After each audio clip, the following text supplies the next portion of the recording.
Budget review sa bawat departamento na natapisan ng pondo ipagpapatuloy ngayong linggo.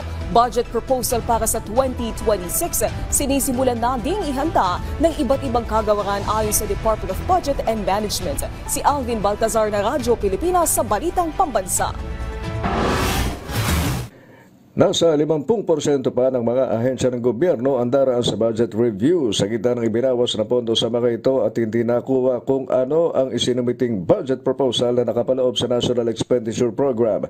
Ayon kay DBM Secretary Amenah Pangandaman, itutuloy nila ang pagrerepaso sa pondo ng iba pang government offices ngayong linggo. Mula dito, sabi ni Pangandaman, ay kanilang madedetermina kung magkano ang kakailanganin puna na pondo sa bawat departamento. Pero sa inisyal na halagang binanggit ng kalihim ay nasa 30 bilyong pisong kakailanganing mapunahan sa mga kagawaran na nagkaroon ng budget cut. Ilan sa mga government agencies na sumailalim na sa budget review ay DILG, DOLE, Tourism Department, DepEd at DPWH. Hindi pa po kami tapos. We still have a few departments to go next week. Di po ba ES? So we'll have the final numbers once we finish the review. Samantala ay pinahayag din ng budget chief na nagsimula na rin sila ng budget call ng kanyang mga kapwa cabinet members.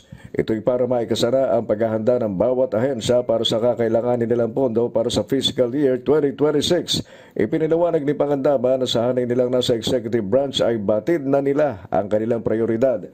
Sa umpisa pa lang anya ng Marcos administration, sabi ni Pangandaman, ay nailatag na ng bawat departamento ang kani-kanilang roadmaps at legacy projects para sa bawat taon.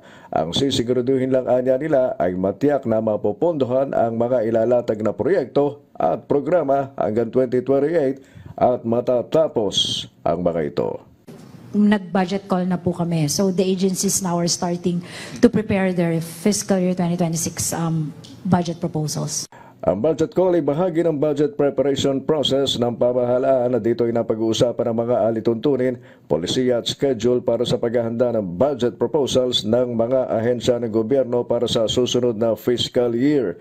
Inilalatag dito ang mga prioridad ng administrasyon na dapat pagtuunan ng mga ahensya sa kanilang budget proposals. Para sa Balitang Pambansa, Alvin Baltazar ng Radyo Pilipinas.